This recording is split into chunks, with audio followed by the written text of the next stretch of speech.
29 уктуруу. Эсимде калганы, бир күнү сессияда баам салып көрсөм, 4 же 5 депутат министр бар экен. Ушулар мыйзам боюнча депутат болууга акысы жок экен. Экинчиси соттолгон адам. Үчүнчүсү жинди болгон адам. Ошондо мен чыгып сүйлөп, министр депутаттарды колдоп, ушулар министр болгондо депутат болом деп ойлобосо керек. Булар биздин арабызда депутат болуп берсе, зыяны тийбейт го. Биздин арабызда, менин врач катарында байкашымда, 30%га жакын депутаттардын нерв психикалык оорулары бар өңдөнүп атат.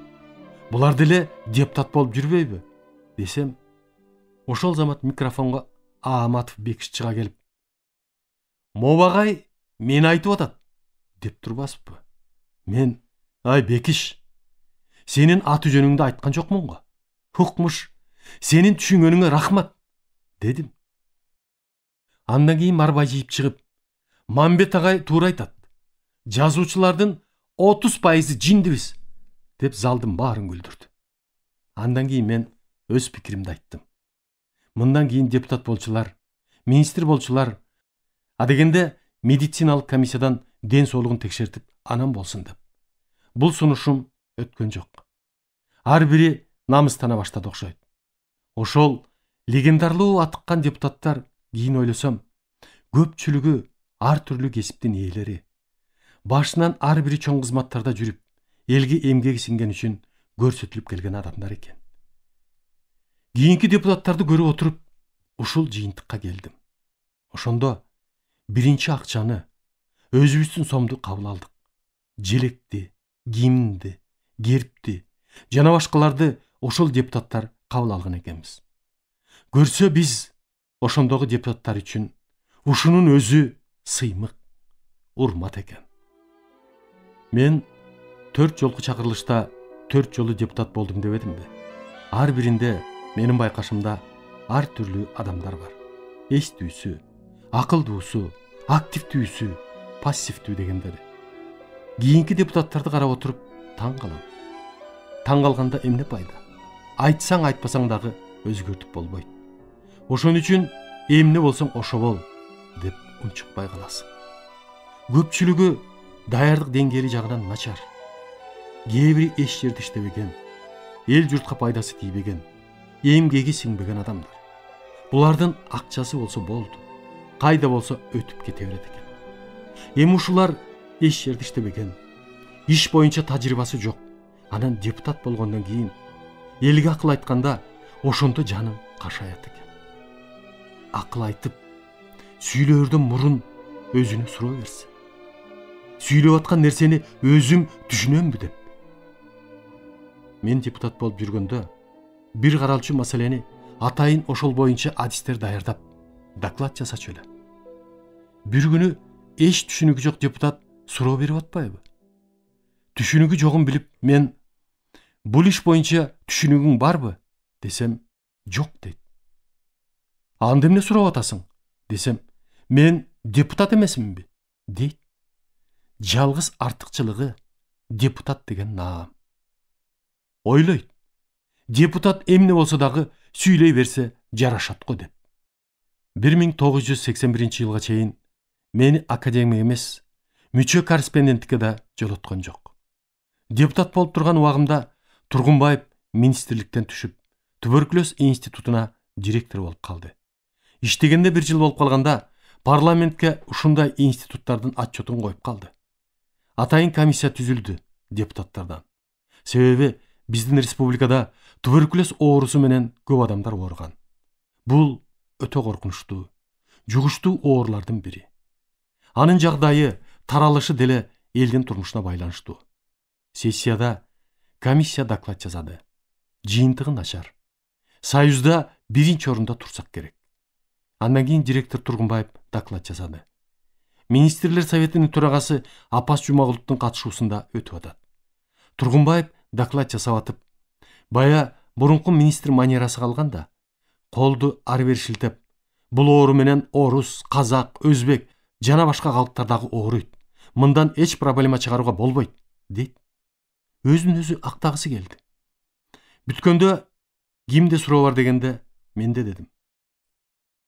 Ойрат Тургунбаевич, сиз министр болуп турганда сүйлөгөн сөзүңүздү, буйругуңузду угуп, жалган болсо дагы министр эмеспи деп сыйлоочу элек. Бул ишиңизде тилден башка да ооруну илим жөнүндө толугу менен айкындаган түшүнүк болуу керек го. Суроом, туберкулездин кайсы формасы элге коркунучтуу, жугуштуу десем, жооп жок. Үн чыккан жок. Дагы бир суроо. Эмне үчүн туберкулез оорусунун ачык жана жабык формасы бар? Жооп жок. Үчүнчүсү, каберна деген эмне? Десем, жооп жок. Ошол замат Зурдинов Ашыралы, азыр биздин медакадемияда ректор, ордунан тура калып: Мамет Мамекеевич, сиз Тургунбаевди инфаркт кыласызбы? Дейт. Жок Ашыралы. Бул киши министр болуп турганда мындан жаман нерселерин көргөнбүз. Инфаркт болбой эле жүрбөйбүзбү? Дедим. Зал тым-тырс. Мен: Апас Жумагулович, көрдүңүзбү? Институттун директорунун жообун. Бул адам директор болгондон кийин кичине уяты болсо, өзү ушул ооруну жакшы билиш керек эле. Анан бул жерде балдар отургансып, колду ар бери шилтеп, тоготпогонсуп сүйлөйт. Ойротко ушул мен сураган суроонун мааниси бар эле. Эшикке чыгып, медик эмес, өтүп бараткан адамдардан сурасаңыз, айтып түшүндүрүп берет. Менимче, ушундай директорлор турганда бул оору эч качан азайбайт. Ошон үчүн тез арада түшүрүш керек. Бул ооруну түшүнгөн, билген адистер жетишерлик бар, деп кеттим. Бул адам, жогоруда айтпадымбы, санитардык факультетти бүткөн. Оорулар жөнүндө эч түшүнүгү жок. Өлгөн кишини табалабайт го. Ошентсе дагы бул Тургунбаевди ошончо жыл иштеп жүрүп, жолдош жоро, туугандар менен катнашуу болгон эмес экен. Кийин баардык жагынан кыйшайып, төмөндөй баштаганда аялы таштап кетип, өзү бир бөлмөлүү тамда жашап жүрүп, өлгөндөн 5-6 күн өткөндөн кийин ваннасында жыттанып баратканда табылган дешти. Өлгөндөн кийин министрибиз Накен Касиев санавиацияга салып алып, Ошко туулган айылына алып барып коюп келди. Касиевдин айтымында бул адамда тең туш, жолдош, тууган жок кез экен. Ошон үчүн ар бир адам иштеп жүргөндө, айрыкча чоң кызматта иштегендер турмуштук бир эрежени унутпаш керек экен. Түбөлүк чоң боло албайсың. Чоң болсоң дагы адамгерчиликти унутпай, тең туш жолдош дегендерди, жамандыр жакшыдыр туугандарды эстен чыгарбай, жакшылык жамандыгына катышып, колдон келип турганда жардам көрсөтүп койсо, эч качан унутулбайт эле.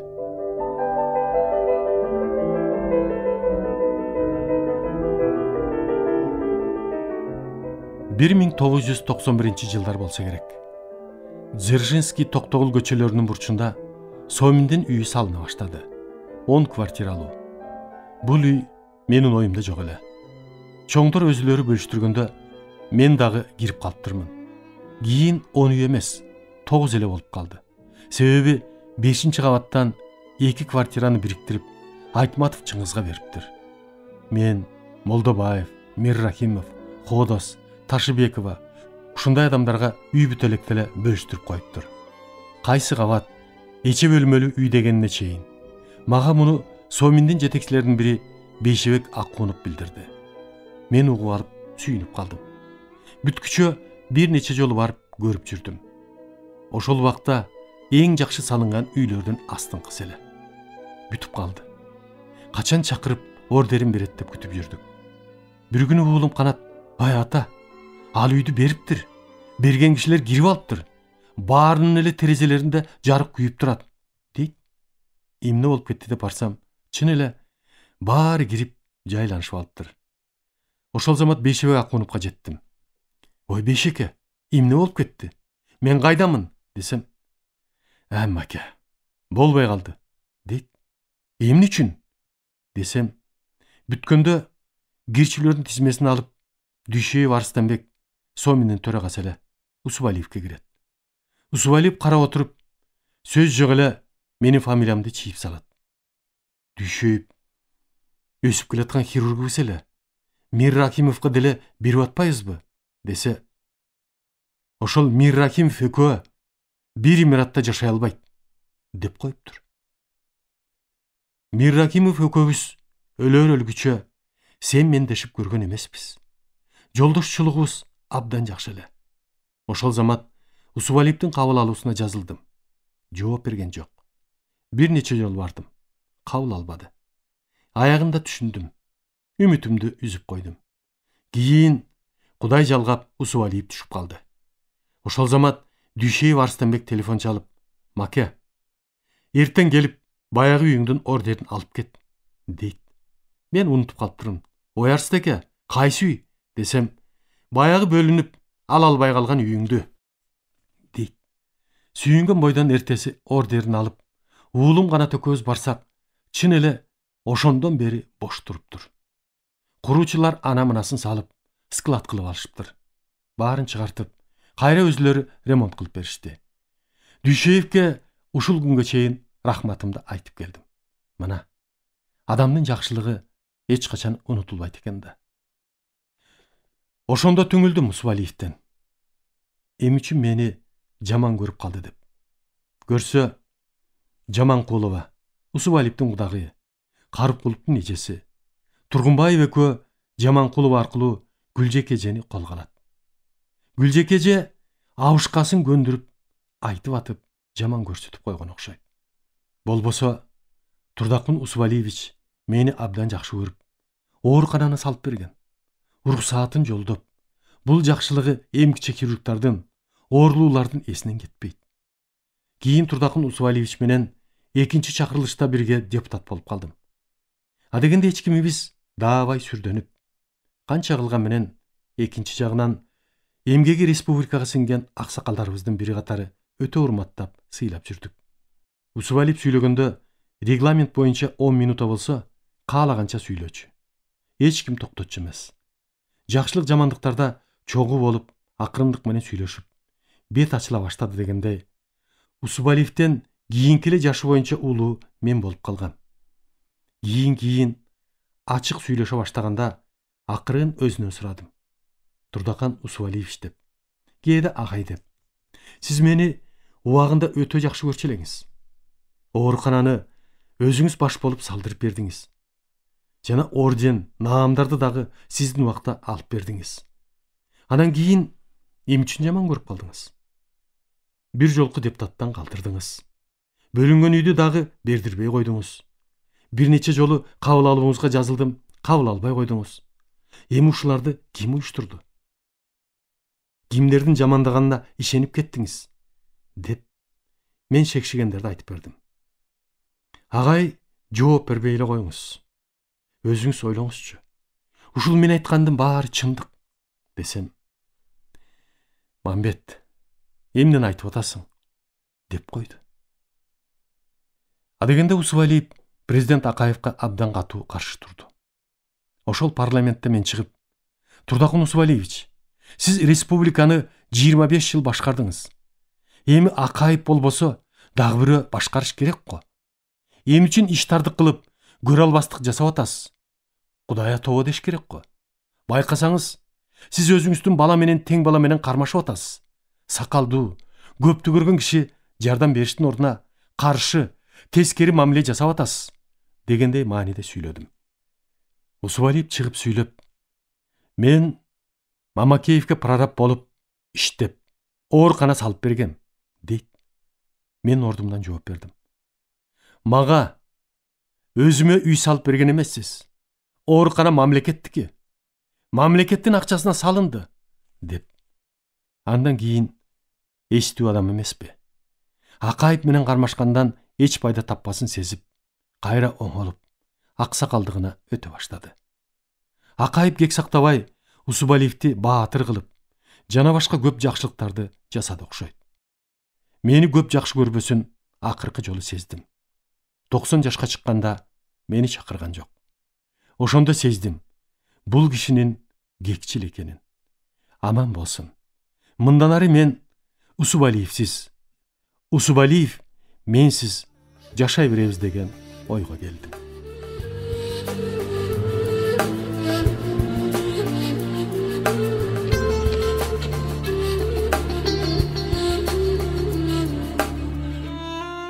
Ömür сапарымдағы тағдырлар, біз жетішкен ақсақалдық дөөлөт.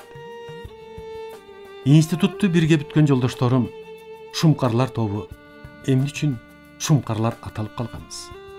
1952 жылы институтты бүткөн кыргыз, өзбек жолдошторум Мамбетов Мукамбет, Турусбеков Бейшен, Мамакеев Мамбет, Чокморов Жусуп, Сейитказиев Эсен, Абдылдаев Керим, Жумабаев Черик, Даминбаев Махмуд, Эркинбаев Шариф, Рыспаев Сапарбек, Ажыгулов Эсенбек, Көккөзов Орозбек, Бакиров Сангара, Ажыгулов Казы, Ниязов Жолдош, Ибраимов Абдул, Бердыбаев Эркин, Мурзалиев Арстанбек, Шаинов Жолдош, Осмонов Омор, Жумаев Хусейн, Кайпеков Кудайберген, Мухамедияров Алик, Айылчиев Кудайберген, Мурзахматов, Кудайбергенов, дагы 5-6 кыргыз, өзбек кыздары бүттеле.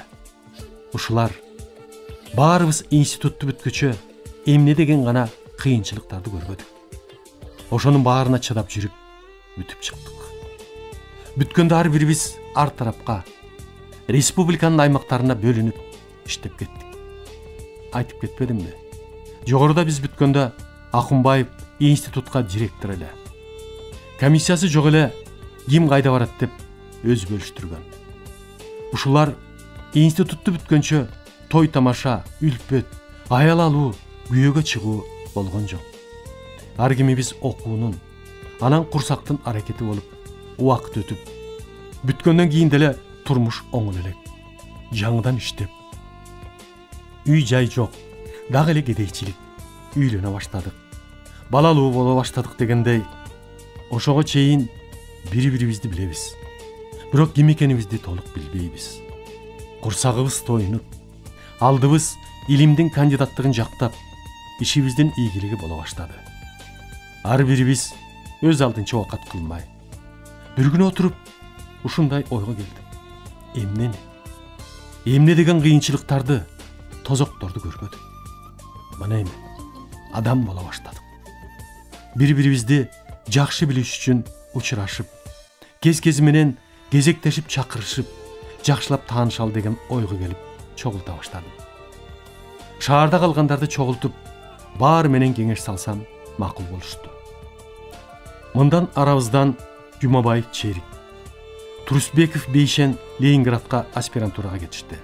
Ажыгулов, Танин деген татар-кыргыз деп жазылчу, Киевке аспирантурага кетишти. Шаарда калганыбыз Салиев Эмил, физиология кафедрасында аспирант. Мамбетов Мукамбет, факультеттик хирургия кафедрасында клиникалык ординатор. Абдылдаев Керим, гистология кафедрасына аспирант. Эркинбаев Шариф, балдар орус кафедрасында ординатор. Рышаев Самарбек, гигиена кафедрасына аспирант болушту. Ар биринин кесип жолу, өмүр тагдырын кыскача түшүндүрүп баяндап кетейин.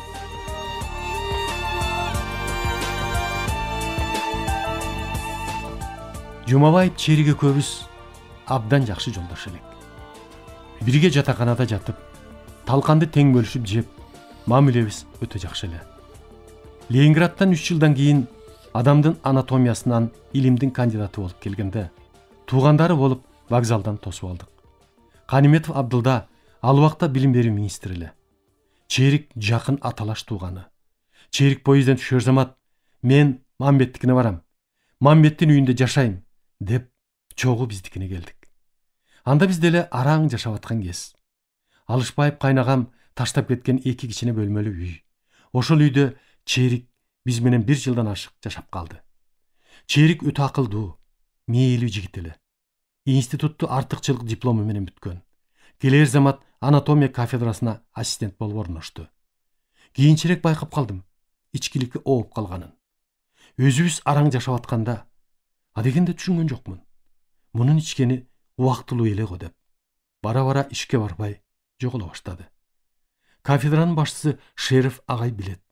Чериктин биздикинде жатканын. Мени чакырып алып, "Кайда Черик?" дейт. Ошентип жүрүп, Черик иштебей, иштен чыгып калды. Ооруканага жаткызып көрдүм. Болбоду. Үй турмушу жагынан да оңоло албады. бирөөлөр менен жашап жүргөнсүдө. Кийин жоголуп кетти. Казакстанда иштеп келди көрүнөт. Кайра келгенде бул жерге кызматка албай коюшту. Каниметов жардамдашып, Оштогу пединститутта анатомия, биология деген кафедрага орноштуруп койду. Ошол жерден күйөөгө чыга элек, химиядан илимдин кандидаты, жашы барып калган кызга үйлөнүп, турмушунун аягына чейин бала көрбөй, ошол аял менен жашап, өткөн жылдары 80 жашында кайтыш болуп кетиптир. Айылына шалбага алып барып сөөгүн коюптур. Өткөн жылы атайын издеп барып, көрүстөнүнө Куран окутуп келдим. Менимче, анча жакшылык көрбөй кетти окшойт. Болбосо, черик, профессор, академик болчу жолдошумдун бири эле. Өзүнөн кетип калды. Жаман айкы сооруга туш келип, кайтып кетти.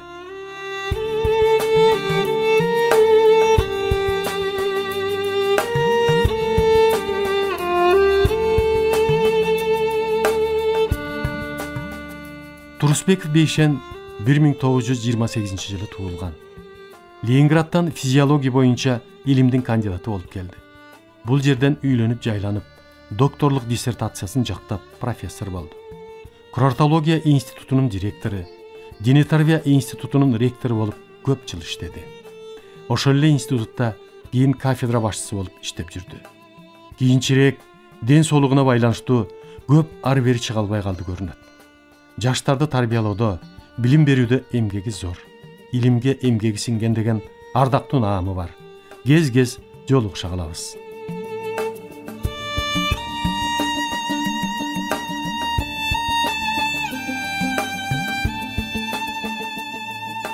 Академик Мурзалиев Арстанбек 82 жашта. Москвадан аспирантураны бүтүп, илимдин кандидаты болуп, кийин келип неврология кафедрасында иштеп жүрүп, докторлук диссертациясын жактап, көп жылдан бери ушул убакка чейин неврология кафедрасынын башчысы болуп иштеп келатат. Миңдеген адамдардын өмүрүн сактап калган. Студенттерди даярдоодо, невропатолог врачтарды тарбиялоодо эмгеги зор. Көп жылдар бою мединституттун ректору, проректору болуп иштеди. Таланттуу илимпоз уюштургуч. Балдары, неберелери, чөбүрөлөрү бар. Ырыстуу, бактылуу карлыкты көрүп атат. Азырдагы баскан турганы нерв системасы жайында. Мүнөзү өтө жумшак. Оозунан жаман, орой сөз чыкканын уга элекмин. Жакшы жолдошторумдун, сырдаштарымдын бири. Ушул күнгө жамандык, жакшылыкта биргебиз. Бири-бирибизге эмне жардам керек болсо айттырбай даярбыз. 2 жолу жогорку советке депутат болгон. Көптөгөн мамлекеттик сыйлыктардын ээси. Мен Арстанбектин аман жүрүшүн каалайм.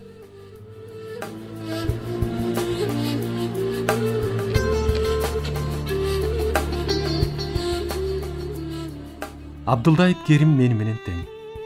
1927 жылы. Институтту бүтөөр замат гистология кафедрасына аспирант болуп калып, 3 жылдан кийин кандидаттык диссертациясын жактап, ошол эле кафедрага доцент болгон. Дене тарбия институтуна дагы мугалим болуп пенсияга чыкканга чейин иштеди. Аялы кийин кайтыш болуп кетти. Бир уулу бар. Азыр онкологияда профессор. Керим институтта жаштарды даярдоодо эмгеги зор.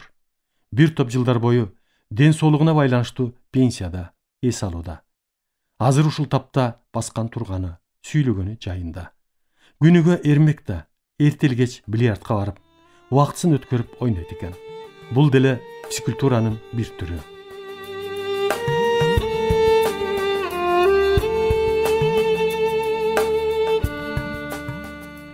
Атаханов Камил 81 жашта, өзбек. Камил институтту бүтөөр замат Ошко башкы врач. Андан кийин көп жылдар бою областтык саламаттык сактоонун жетекчиси болуп иштеди. Өзү уюштургуч жагынан өтө түзүк болуп, жакшы иштеди. Кийин Оштун мединститутунда саламаттык сактоону уюштуруу кафедрасынын башчысы, андан туберкулез ооруканасында башкы врач болуп иштеп келди. Азыр ден соолугуна байланыштуу пенсияга чыгып эс алууда. Камил дагы үйлүү жайлуу, баласы дагы врач, илимдин кандидаты, небере чөбүрөлөрү бар. Саламаттык сактоодо айрыкча уюштуруу жагынан өтө эмгеги сиңген адамдарыбыздын бири. Республикага эмгеги сиңген врач. 3-дараждагы Манас ордени жана көптөгөн сыйлыктары бар. Кийинчерээк көп кезик албай кеттик.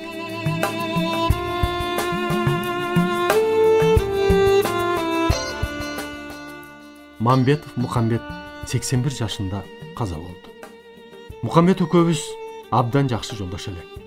Өлөр өлгүчө сен мен дебей, бири-бирибизди өтө урматтап, сыйлап жүрүп өтүштүк.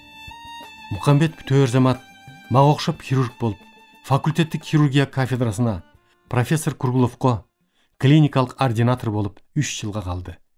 Ординатурадан кийин 3 жыл аспирант болду. Адамгерчилиги, жөнөкөйлүгү, жолдошчулугу өтө жакшы адам эле. Хирург жагы дагы жакшы эле. Көптөгөн оорулууларды операция жасап аман алып калган. Негедир илим жагынан жылыш болбоду. Коргой албай койду.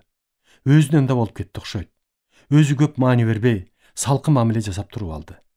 Жетекчиси профессор Курулов дагы анчейин көңүл бурбай койду. Хирург болуп жүрдү. Андан кийин туберкулез институтунда хирург болуп иштеп жүрүп, пенсияга кетип, айылда жүрүп, жаман ооруга кезигип кайтыш болду. Аялы дагы өткөн жылы кайтыш болду. Кызы, уулу калды. Кызы Чынара, небереси бар, өтө тың кыз. Бизнес менен аракети күчтүү, тың турат. Уулу Азаматтын 2 баласы бар. Мухамбет дагы 20 жыл мурун өтүнөн приступ болуп, катуу кыйналып келип, өтүнүн ташы ары, жалпы өт жүрчү түтүккө кирип кетип, мен өзүм операция жасап айыгып кетти эле. Андан кийин жарым жылдан кийин аппендицити жарылып кетип, дагы операция болуп айыгып кеткен.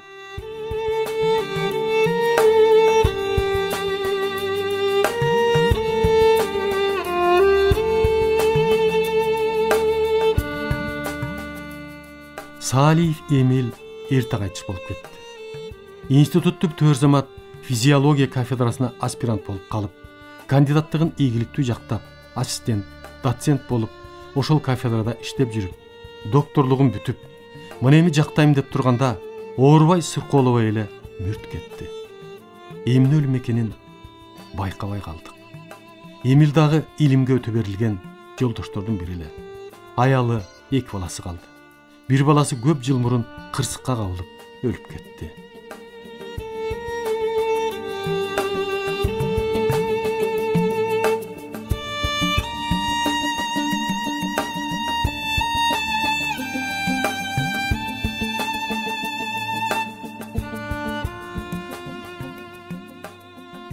Чокморов Жусуп өткөн жылы 82 жашында каза болду.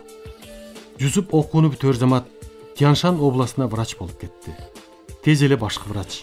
Анан көп жылдар бою областтык саламаттык сактоо тармагын башкарып жүрүп, Тяншанда чумага каршы күрөшүү станциясынын директору болуп иштеди.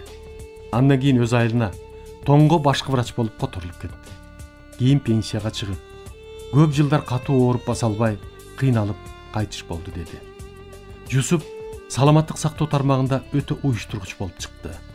Врачтарды тарбиялоодо, адамдардын ден соолугун сактоодо анын эмгеги өтө зор. Кыргыз Республикасынын эмгек сиңирген врач деген наамы бар эле. Көптөгөн орден медальдар менен сыйланган. Аялы дагы өткөн жылы каза болуптур. Балдары, неберелери бар.